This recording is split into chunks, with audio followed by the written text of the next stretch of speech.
So hello, my name is Caleb and I just hit 2,000 subscribers. This is insane. This is so weird. When I hit 100 subscribers, that was huge and I was like content. This is it. This is my legacy. And then I hit 1,000 and I was like, oh, okay, I guess. And then now I'm here with 2,000 subscribers. In my mind, I'm just an annoying child and I have no idea why you subscribe. Now I'm like making it seem like you should feel bad that you subscribe to me. Saying thank you guys all so much for subscribing and watching my videos. It means so much and it's the best. So thank you all so very much. I decided to do another Q&A. I did a Q&A for 1,000 subscribers. I'm gonna leave that one in the description below. I think it's time to begin. Let's go. Dun, dun, dun, dun, dun, dun, dun, dun, dun, dun, dun, dun, dun, dun, dun, dun, dun, dun. Do, do, do.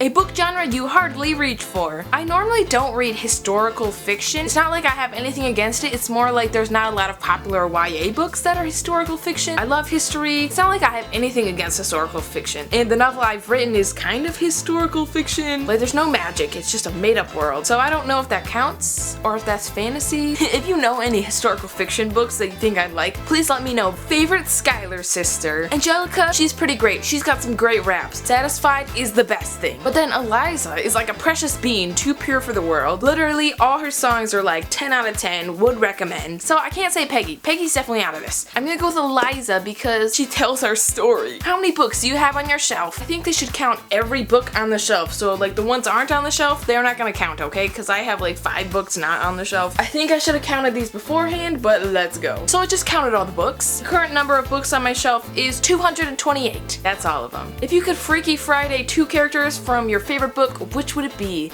If you don't know Freaky Friday, that's like the best Disney movie ever. Basically, the mom and the daughter wake up and they're switched bodies. The mom is now in this teenage girl's body and teenage girl is now her mother. And it's very interesting. I love that movie so much. Highly recommend. I would switch the Darkling and Alina because I don't know why, because they're so different. They despise each other. I think it'd be hilarious. Have you ever met an author? And if you have, who was the first? I'm pretty sure I've only met one author. And that's Veronica Roth. Here's a really awkward picture of me and Veronica Roth. One of my New Year's resolution was to meet more authors. So many that have been coming to my town this year, and I've had to not go to every single one because literally 3 were coming in the same week, but it was finals week for me, so I was just like, great! So I met Veronica Roth for Allegiant. Proof that I actually have her signature and it's personalized. She signed my book, she wrote my name. So I met Veronica Roth, okay? This was for Allegiant, so back in 2013, I think I was like 12.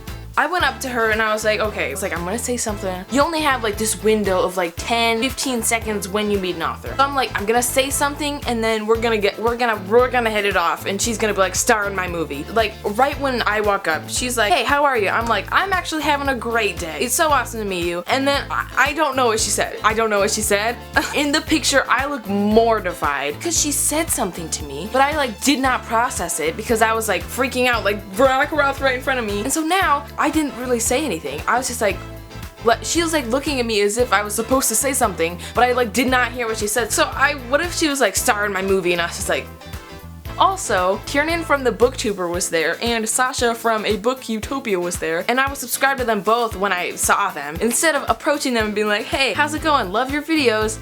I said nothing. I literally saw them and I was like, whatever. Like if somebody saw me from a distance and they knew me from my channel, I would want you to say hi. If I ever did meet one of you, I'm not gonna lie, I would have no idea what to say. I'd just be like, yeah. And then I would have no idea where to go with the conversation. So that was the worst thing ever. Next, what book got you into reading? So I wish I could say Harry Potter for this, but no. I read Harry Potter when I was 10. You know, I read them all, I loved them all, but I wasn't like, I want to read all the books now. I was more like, I was a kid that didn't recognize that I liked reading. Like I would read from time to time, but I wouldn't be like always going to the library, always buying books like me now. And the fandom that really started that for me was the Hunger Games. I marathoned all 3 books before the movie came out. Like this is my first fandom that I was actively a part of. Like watch the trailers come out, because like there weren't many book to movie adaptations at that time that I had actually read and was excited for. So this is the first one that I had read the book and I saw the trailers. Another one for that was Divergent. I think this is the one that most influenced me into the reading world that I am in now. The Hunger Games definitely spiked that up for me, but Divergent was the one I had read it and the movie hadn't even been in works yet. Because I read Divergent, I was like, what's next? And then I heard The Fault in Our Stars is becoming a movie, so I read that. And then I read Legend and City of Bones. The rest is history. Why are there children in my yard? For real, like I I understand if you're minding your own business in your own yard, but you're in my yard. They're actually so rude. So back to Divergent. So I like officially got into reading when I was like 11, 12-ish. Who do you ship with Selena in Throne of Glass? Here's the thing, I've only read the first 2 books, so I can't fully judge. I know there's like new ships going on, but I'm not aware of those people, so we're gonna keep it to the first 2 books. Chawul is a dirtbag. I know I'm saying his name wrong. Literally every time I say Chawul, people get mad at me. Chow, what is his name again? Chow? I know it's not Chawul. I can't remember what it's like actually. Chawul's a dirtbag and I hate him. Dorian is also like the best ever. He doesn't have like moments with Selena. He was like a contender in the first book, so definitely Dorian. I'm team Dorian, and I don't know if I'm supposed to like transition. I know everybody ships her with like the one guy from like Queen of Shadows, like Rowington or something. I don't know his name. So definitely Dorian. What book took you the longest to read? Definitely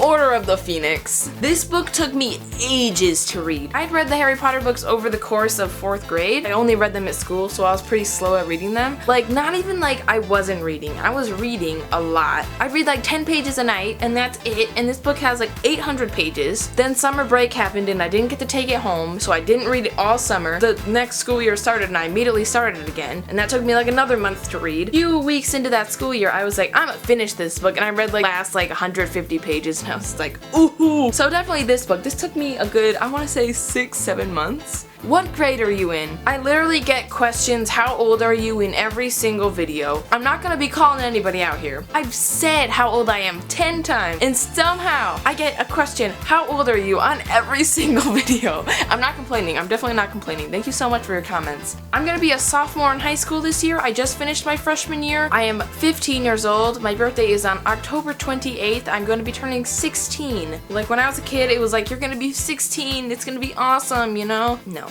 It's all a lie. Are you planning on reading ACOMAF? I believe that is A Court of Mist and Fire? Crap. What is that book called again? I know it's not Fire. Fury. A Court of Mist and Fury. Okay. So I was nervous for a second. I actually haven't read ACOTAR yet, which I'm assuming is a problem. What is the worst book you've had to read for school? I think it's called Across 5 April. I had to read this book for 7th grade. I had a really good 7th grade reading teacher. I really liked her. And she got pregnant, so she had to leave at like the last couple of months. And we had this substitute. She is definitely the worst teacher I've ever had. She was so serious about this stupid book. And we literally would listen to the audiobook, but the audiobook was like in this fake southern accent, and it was so slow and annoying. And she would scream at you if you read ahead. I don't know why anybody would read ahead, but it was so bad. There's like this big family, and everybody in the family is like doing something important. Like one of the daughters, her lover or something got hurt in the war, so she's leaving to go help him. And then all the brothers are in the war, and like all this family drama is happening. And instead of following all those cool people, we follow the youngest boy who manages the farm. He does nothing throughout the book. All he does is hear about all the adventures of his siblings. It's definitely the worst book I've ever had to read ever, and for school. So, favorite food and drink while reading. I don't typically eat while reading because that can be kind of difficult. Typically I like coffee, because obviously coffee. Hot chocolate sometimes.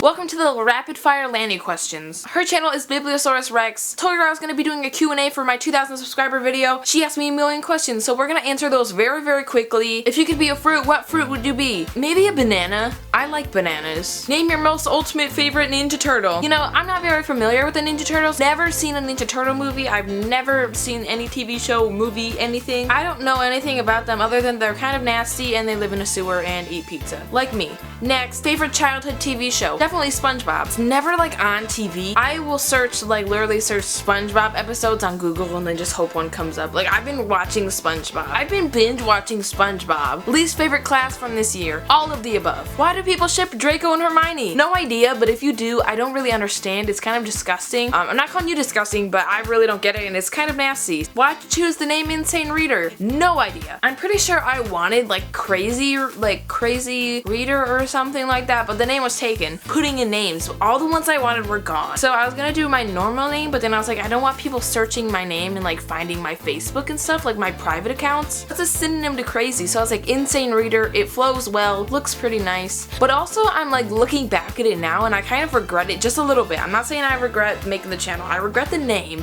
Insane can be a very bad adjective to use in some certain circumstances. There are insane people in the world that want to murder you. So I'm now looking at my account and I'm like, oh, Oh no, I think I might have made a mistake. So I think that was it for our 2,000 subscriber Q&A. Thank you so much for leaving me questions. Thank you so much for subscribing. I hope you had a great day, and I will see you in my next video. Bye!